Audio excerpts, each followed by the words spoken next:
So people say, that's from the devil. That's what we have to avoid. Yeah. Okay, but I'm not 100%, judging. I'm not judging anyone. I'm just. I know. I agree with you. I'm appealing for an evaluation of an experience that has clearly unbiblical elements, and I think that the church ought to be the first entity that reaches out to these people and attempts to explain these experiences from the perspective of biblical revelation. But I don't think the church can just say, okay, your experiences teach us things that aren't biblical, or that you have started to develop psychic abilities as a result of this, or believe in that everyone's going to heaven and there is no judgment. The church can't accept that. I completely agree with everything you're saying, okay?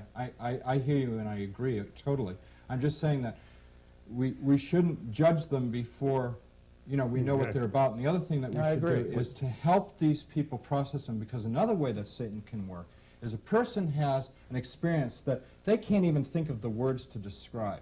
Any valid near-death experience, the person can't even articulate what happened to them.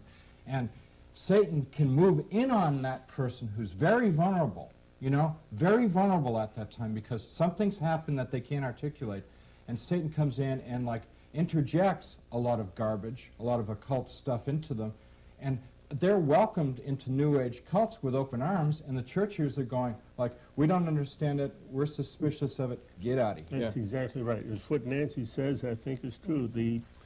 No one will fight you, a Christian, more than another Christian. Yeah. And it drives them out of the church. But let me put an illustration on the table. I agree, we shouldn't be judgmental, we ought to hear what they're saying.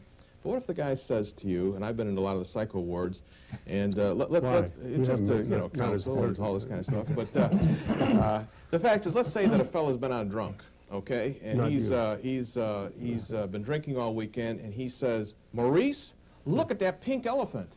Man, is he big. Wow, he's gonna stomp all over me. Yeah, okay? I've seen him, yeah. Okay? Big one. Now, the fact is that he's really seeing something. Yeah. Okay? Now, do you correct him? Do you say that that's a true experience? No, I tell him I see him. No, it is true. So I think this is where Weldon's in the next spot. I would say way. you're not going to come in a judgmental attitude where you don't listen to the people, but if you have a criteria that says that which they are seeing cannot be true, there's a deception there, then what do you do?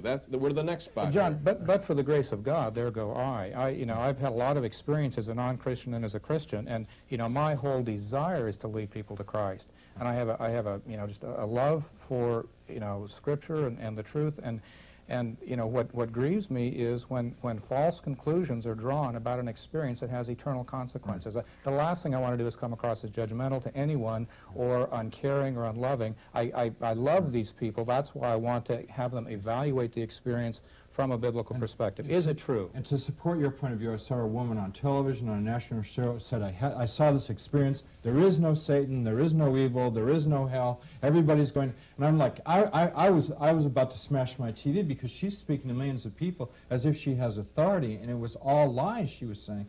And she basically, at best, an extremely deluded woman. But Howard, the message I get from, if I'm not mistaken, from June and Nancy is, it doesn't really matter. Because No. just a minute. Nancy said, let me finish. Nancy, you said that the Burmese person down here, this illiterate Burmese person, will interpret it in their way. But wait a minute. I'm a mathematician. I'm a certified public accountant. There are some things that are true and some things that are false. And I'm not going to leave it to a Burmese illiterate person to reinterpret reality. You understand what I'm saying? And June is saying, well, all religions, I'm not going to judge religions. But listen, June, religions contradict one another. Why can't you say God can come to that Burmese person because he's illiterate? God can't No, come to I him didn't say that. because you're an accountant and you're wait, different? you're not understanding what I'm saying. I didn't say God can't come to him. He came to Abraham. Abraham was a pagan. And Jesus said, Abraham rejoiced to see my day, and he saw it and was glad. What I'm saying is that God does not come, for example, as you suggest in some of your writings, that everything is the manifestation of God. I'm talking about children. No. And I'm talking clinically about children, the needs and the desires they have at that time in their June, death. everything is not the manifestation of God. Then evil is the manifestation of God. Murder is the manifestation of God. God is not an impersonal force that permeates the universe. This is pantheism. He's a personal God. And he does not come in a false way, whether it's a child, whether it's a Burmese person or not. There's such a thing as truth and such a thing as error. Now, we shouldn't chase him away.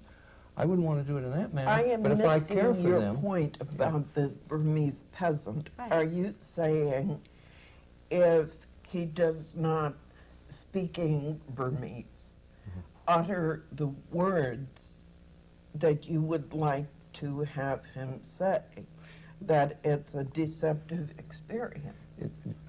Nancy, it's not the words that I want him to say. You've said that several times. If they don't repeat your formula. I'm not making this up. I'm going by the Bible. Jesus said, I'm the way, the truth, the life. No man comes to the Father but by me. I'm so confused here because what would, stick with that Burmese peasant. Okay, let me take the Burmese person. I'm just trying to sort out what would you consider for that Burmese peasant an adequate indication that his experience is of God, or are you saying his experience cannot be of God? I'm not saying that.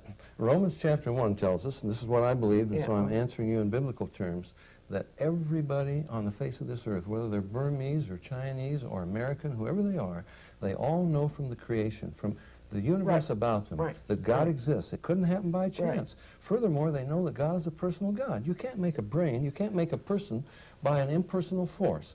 And they also know, Romans chapter 2, in their conscience, what he knew, that they have violated God's laws. We're sinners. And you can't make up for sinning yesterday by keeping the law today. Yet you can't do it. If I stand before a judge and the judge says, you were speeding yesterday, and I say, Judge, if you let me off this time, I promise you, Scout's honor, I'll never break the law again. I still want You well, have let me answered tell her you. question. I'm telling you. I'm trying to tell you. The judge says, No, the he's judge using the says, Bible. if you keep the law perfectly from now on, you broke it already. A penalty has to be paid. Every person knows that in their How conscience. about that Burmese peasant? How do you assess whether his experience is of God? If he comes out of it saying that God is an impersonal force, that no matter what I do, I'm going to be accepted, that's not of God. But as a Burmese person, he can know, he can have a revelation from the true God, of the truth, that he's morally accountable to Can him. we come a little closer to home that we have in our society more than 100 million people dying without Christ, without knowing God cares about them, with knowing what God has done for them. I think we all need to go out there and concern ourselves with this unchristian civilization that we live in. Right. Yeah. There's more to this answer, and I hate to interrupt it, but we're out of time. So the fact is, if you'll join us next week, we'll pick it up right here. Promise. We'll have these folks pick it up right here, so join us then.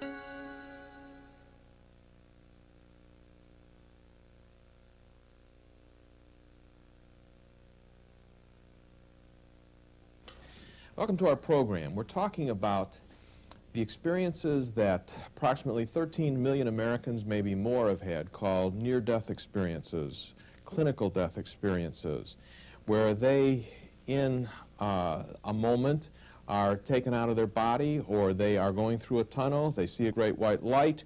It's either a positive, or most of them are positive experiences, and then they come back into their body and it affects them. What's taking place? What's going on? Is it good? Is it bad? What can we draw from this? Does that tell us there's life after death?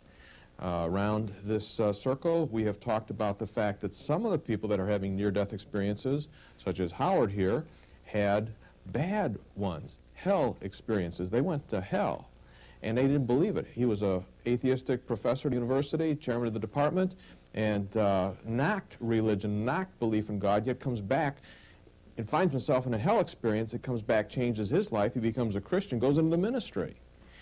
What's going on? What's taking place? And we're getting to the thorniest areas, the theological, philosophical implications.